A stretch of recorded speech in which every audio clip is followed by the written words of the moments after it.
सत्यनारायण भगवान की व्रत कथा एक प्रसिद्ध हिंदू धार्मिक कथा है, जिसे विशेष रूप से पूर्णिमा के दिन सुनने और व्रत करने की परंपरा है। ये कथा भगवान श्री नारायण की पूजा और उनकी कृपा प्राप्ति से संबंधित है। सत्यनारायण भगवान की व्रत कथा का सार। 1. प्रस्तावना। एक बार भगवान श्री नारायण ने देवताओं, ऋषियों और मानवों से कहा कि जो कोई सत्यनारायण व्रत करेगा, उसकी सभी इच्छाएं पूरी होंगी और वह पुण्य के साथ इस जीवन को सफल करेगा। 2. कथा का आरंभ। एक बार एक ब्राह्मण के घर में दरिद्रता आ गई थी। वह ब्राह्मण किसी प्रकार के कष्ट में था और धन की कमी के कारण उसे दुखी था।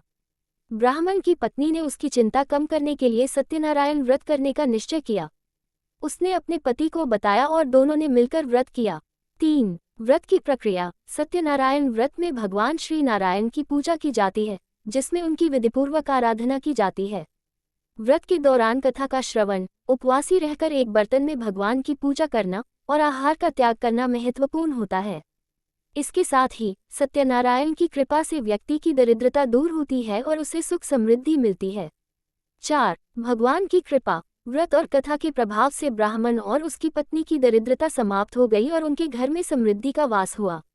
सभी संकट दूर हो गए और भगवान श्री नारायण की आशीर्वाद से उनका जीवन खुशहाल हो गया। 5. कथा का संदेश। सत्यनारायण व्रत का मुख्य संदेश है कि सत्य और धर्म का पालन करने से जीवन में सुख और समृद्धि आती है।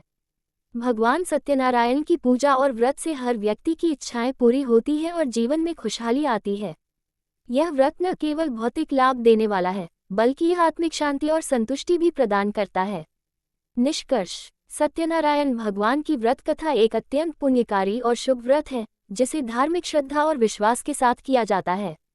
इसके माध्यम से भगवान श्री नारायण की कृपा प्राप्त की जा सकती है और जीवन में समृद्धि, सुख और शांति की प्राप्ति होती है।